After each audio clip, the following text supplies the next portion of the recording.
As I peel back the layers of who I am, I must speak about my experience with postpartum depression and something that most people don't hear about or don't know about, which is antepartum depression. So if you want to hear my story, keep watching.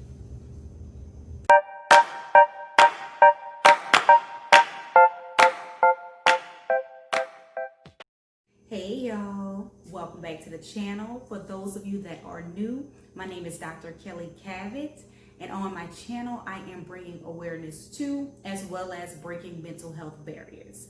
I also have life discussions about those things that most people won't talk about but necessary to talk about.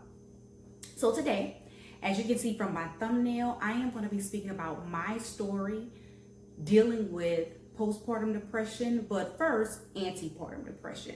So I know most of you may not know, I'm not gonna say most of you, some people may not know truly what is antepartum depression, baby blues, postpartum depression. So real quickly, I'm gonna clear that up. I don't want y'all to, I'm not trying to teach you a lesson per se, but I wanna quickly just go through some slides and I'm gonna just clear up what those terms mean. So the first thing is 1 in 4 women will experience some type of depression at some point in their lifetime. That's first and foremost. Okay, 14 to 23% of these women will struggle with some type of depression actually during their pregnancy. Okay, and that's kind of what I'm going to go into. So the first term, which is a term that you most likely don't hear that often, is antepartum depression. Antepartum depression is depression during pregnancy. Okay, most times we only hear or see things that deal with postpartum depression. But antepartum depression is very real. I've experienced it. Many women experienced it, okay? But most of the times, it's either misdiagnosed or underdiagnosed because of the fact that they just pretty much lump it together with those symptoms of baby blues, the normal symptoms that women will go through while pregnant. Okay, so that causes antepartum depression, again, which is depression during pregnancy. It causes that to be either misdiagnosed or undiagnosed because of the fact that it's just overlooked. It's just automatically assumed because of the hormonal changes. This is what a woman is going through. And basically, those symptoms to be considered an actual depression, which is antepartum depression, are persistent sadness all the time, just constantly being sad, recurring thoughts of death or suicide or just basic hopelessness. Okay, also just changing in your eating and your sleeping habits. And these symptoms occur 2 weeks or more during your pregnancy. And that's how they would classify it as antepartum depression. Okay, so again, like I said, there are different levels to depression. They have categorized it into several different types, or I guess you could say extreme cases of depression during pregnancy. The first or the least severe form of postpartum depression, which is depression after you delivered your baby. The least severe form is called baby blues. Baby blues is going to occur in 50 to 75% of all new mothers. Okay, the symptoms that people will experience in baby blues are basically the symptoms that everybody know of, or we laugh about or joke about during pregnancy, which is just crying for no reason, mood swings, feeling extremely overwhelmed. They could possibly go through changes in eating and sleep, of their eating and sleeping habits. And again, with baby blues, like I said, 50 to 75% of all new mothers will experience it. So for the most part, within about a week or 2 weeks, these symptoms will go away on their own. Okay, which is very different from antepartum depression, which you get a little bit more severe, which is during the pregnancy, because it will last for greater than 2 weeks. Okay, and then I'm not going to go through all of the different forms of postpartum depression, but I just want to touch bases to explain postpartum. Postpartum, again, is the depression after you have delivered your baby. And this is going to occur in 15% of new mothers. Okay, with postpartum depression though, guys, this can start a few days after you've delivered all the way to a year later. You can start experiencing postpartum depression. And these symptoms will last for greater than 2 weeks. Okay, so depression is real, guys, and it is extremely real during pregnancy. Okay, I know for me, my experience with antepartum depression as well as with postpartum depression, I saw it more or experienced it more with my second pregnancy. So let me give you my story. One thing I have to say is, guys, be careful what you speak. Our words are powerful. Be careful how and what you pray, because of course we know God is powerful. I have always stated, since 14, that I wanted to be a pharmacist. Okay, and that I was going to be a pharmacist, and that I was going to go to Xavier University of Louisiana, and I was going to graduate from Xavier University of Louisiana as a pharmacist. I've said that since I was 14 years old. But I also too remember stating that I wanted to have a baby by the time I was 26 years old. Now, what I mean by be careful the words that you speak and how you pray, because I'm like, oh, I want to have a baby by the time I'm 26 so that I'm not too old, but I'm not too young either. You know, kind of like the right age. So I want to make sure that I have a baby. I want my first baby to be at the age 26, right? Wrong. I should have been speaking it in that way. I should have been praying for it in that way. See, I never stated that I wanted to have a God-fearing, loving husband first, and then I want to have my baby, our first child, at the age of 26. Never spoke that. And guess what? It didn't happen like that. It did not happen like that. I got just what I asked for, and that was to have my first baby at the age of 26 years old. So just be careful. Our words are powerful. Prayers are powerful. Just be careful what you speak and how you pray. So again, my story. So fast forward, got accepted into Xavier University, had to take a break after some things happened, then kind of like was hustling. Y'all, I was working 3 jobs in Atlanta, okay? I was a pharmacy technician at Walgreens. I was a pharmacy technician at a local hospital. So I would work at Walgreens during the day. I would work at the hospital at night. And at midnight, yeah, I had a paper route, baby. I was working at Atlanta Journal-Constitution 7 days a week, because I was trying to make sure that I get all the money that I needed to get back into Xavier, to get accepted into pharmacy school. 3 jobs. And as well, I was going to 3 universities, y'all. I was at Clark, Atlanta. I was at Spelman. And I went to Kennesaw State University, all while I had the 3 jobs, just to be able to get all of the credits that I needed to make sure I got accepted into Xavier. So I was hustling. I was rolling. I was doing my thing. So I got my acceptance letter, and like the time is a little off, but I know that it was only like a few days in between. So I got my acceptance letters into Xavier. I got into pharmacy school. I'm excited. I get to go, and I'm leaving in about a month, and I'm super excited. I have been dreaming about this and thinking about this since 14 years old. I got it. I did it. By the grace of God, I did it. I'm in.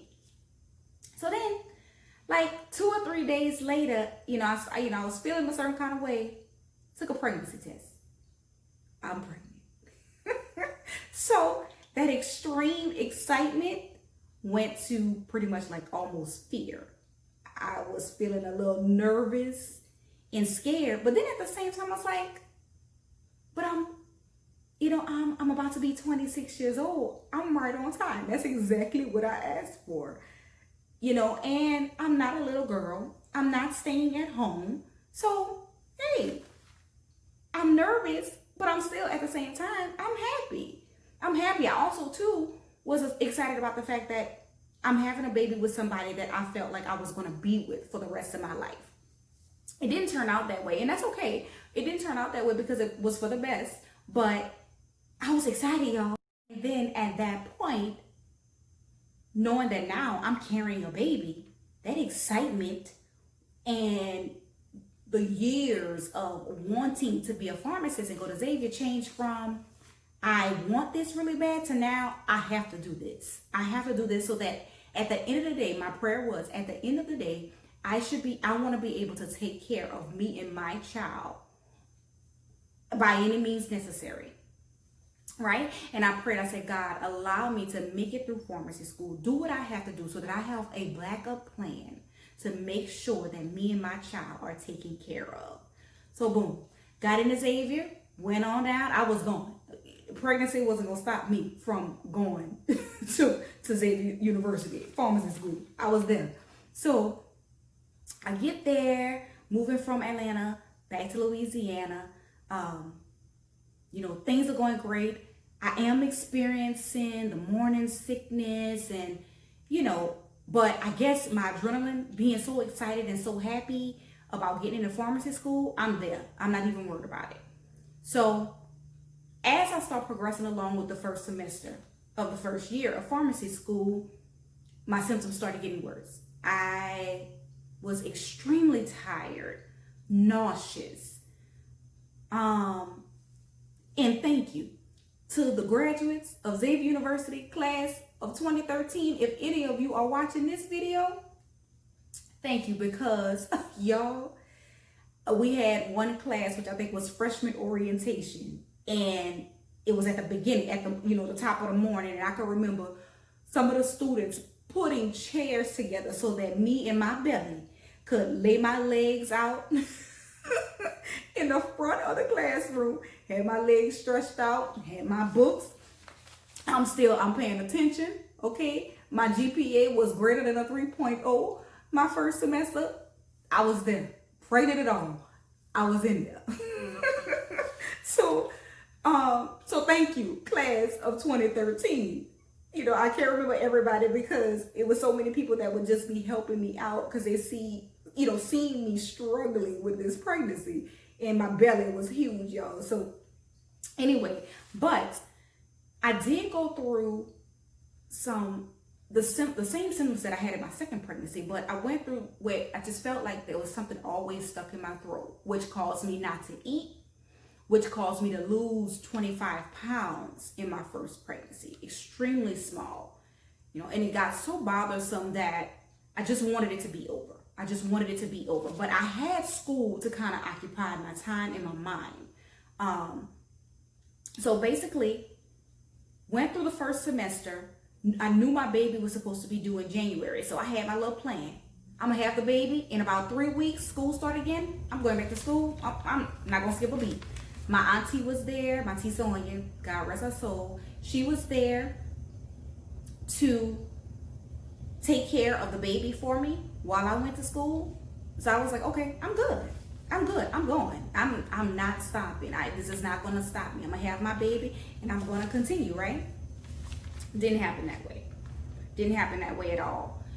I went through complications with my pregnancy. Once we got to the delivery room, I was not even after trying to deliver the normal way. My baby was stressed. I was not able. I was pushing as hard as I could push, but the baby was not able to come out. So that caused her heart to stop beating. So I was hysterical. Had to do emergency C-section. Got her out. At the time, mind you, now throughout this whole semester, her father and I were not doing well. We were not. He was there for the delivery, but we were not doing well. So that was causing me. That started kind of like the down spiral of me feeling depressed because I was supposed to be happy. I'm with the person that I want to be with for the rest of my life. I'm now pregnant and I got accepted into pharmacy school. I'm supposed to be happy, right? I'm supposed to be enjoying this. I'm not supposed to be sad every day. I'm not supposed to be feeling sick. I want to eat pickles. I mean, I'm pregnant. I want to do what they say you're supposed to do. I want to eat pickles, and I want to eat po' boys, and I want some red beans and rice. I want to eat regular stuff. I couldn't eat anything. So anyway, back to the delivery. Once I had the baby, and I had the emergency C-section, I could not go right back to school. And I kept talking to my physician, just asking, like, will I be able to go back? Y'all, I tried. I attempted to go back. Wasn't gonna work. I could barely stand up. And I'm talking about 3 weeks later. 2 weeks later, I found myself back in the emergency room in the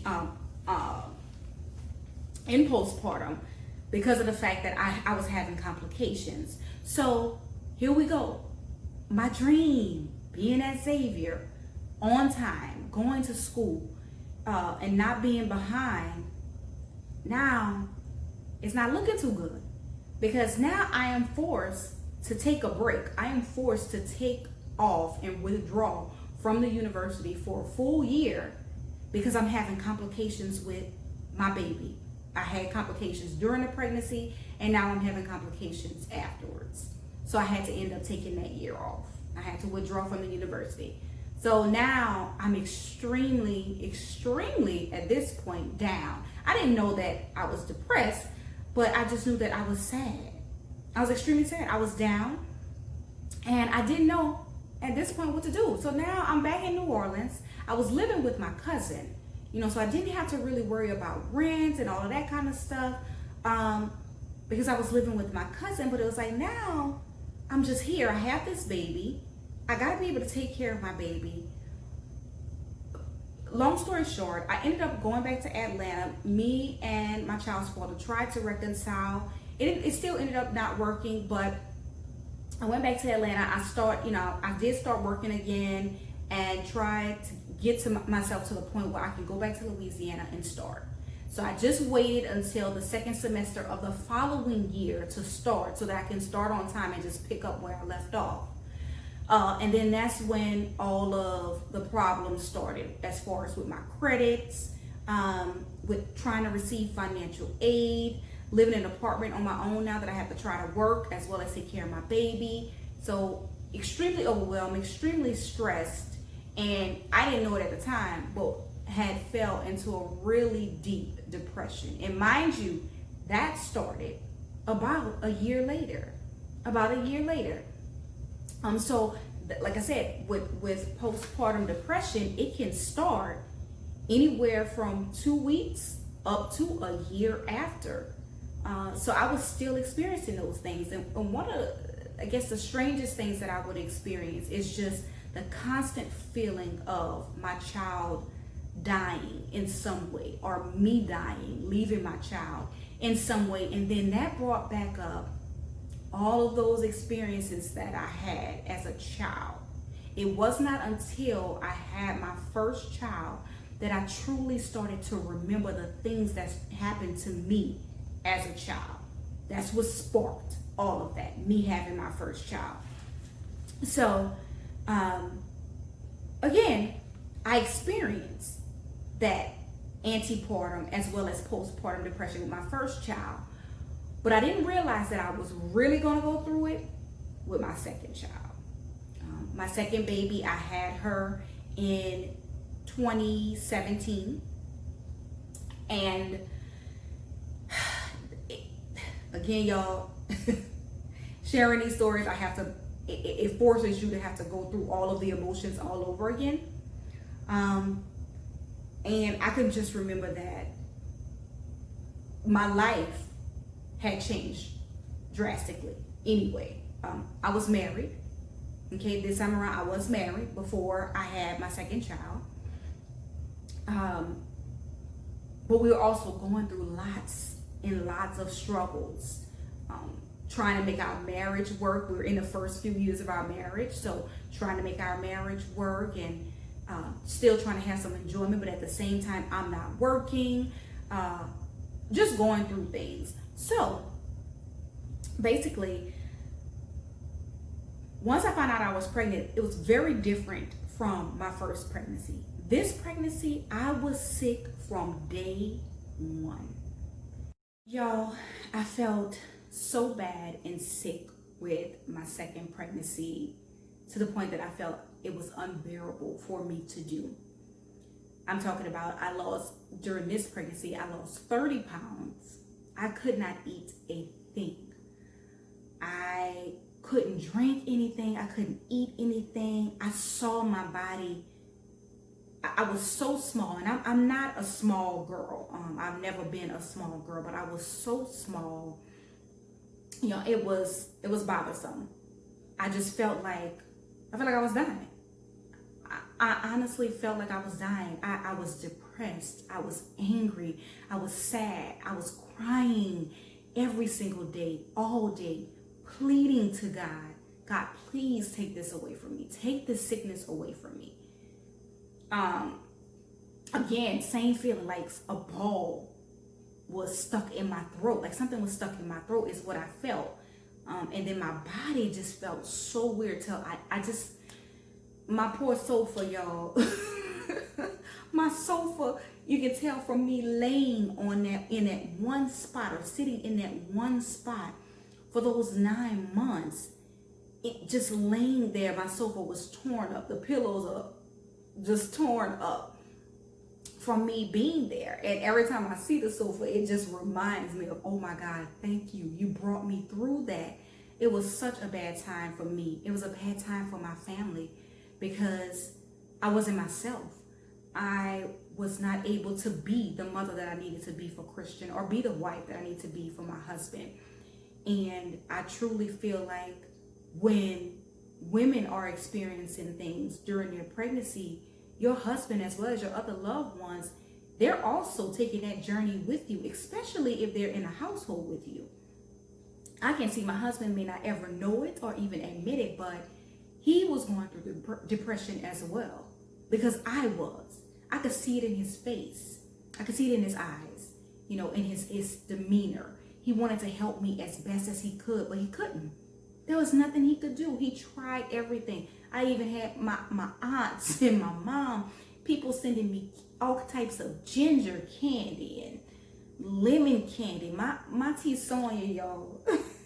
T. Sonia sent me a whole box filled with every type of sour candy, every type of ginger candy you could think of. An entire box filled with candy to try to get me some relief, so that I can continue with this pregnancy.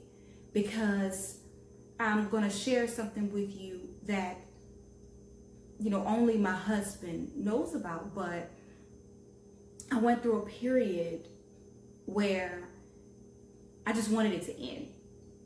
I wanted it to end. And I found myself one day sitting upstairs in my bedroom, and I said, you know what? If I make myself fall down the stairs, then maybe it'll just end the pregnancy and I won't have to worry about it. So that's probably what I should do. Not thinking about anything else. You know, for me, it's extremely selfish. It was an extremely selfish thought, but that's how I felt. It was so unbearable. I was just at the point that, God, I cannot do this any longer. I'm too sick. I'm too nauseous. I don't eat anything. I've lost 30 pounds. I can't do this. I can't do this anymore. Why is it that I'm going through this? Why do other women, there's some women that don't experience anything in their pregnancies. Why is it that I'm experiencing all of these symptoms? So if I just push myself, if I make myself fall down the stairs, I'll end up just having a miscarriage, or, you know, and that'll be it. I'll be back to my normal self. That's where I was at. That is antepartum depression at its best. At its best, guys. So we pretty much I got through that phase and said, okay, I'm not going to do that. I actually remember myself standing at the top of the stairs, preparing what my story will be. What am I going to tell the paramedics? What am I going to tell my husband and my family? What will my story be? What will I tell them? How did I fall down these 2 flights of stairs? What will I say? So as I stood there at the top of the stairs thinking about this, I never thought about the pain that I might go through, the pain that my baby growing inside of me may experience. And I never thought about anybody else's pain but myself. But myself, y'all. Excuse me. So, like I said, antepartum depression is real. Depression during your pregnancy. It's as important as postpartum depression. So I'm actually going to stop here today, guys, because the next part of my story, I will make an attempt to have my husband to be a part of this, because it's something extremely personal for us, because my sickness and my feelings of depression and being sick didn't stop there. It didn't stop at my attempt to cause myself to have a miscarriage. It didn't stop there. I was going through it. We were going through it. And I got to the point where I said, this is it. I'm having an abortion. This is it. I cannot do it. I cannot take another day of feeling like this. I'm having an abortion. I'm having an abortion. So I'm going to stop there, and I am going to continue this story when I have my husband with me, so that we can discuss our abortion story with you. All right, guys, till the next time. Bye.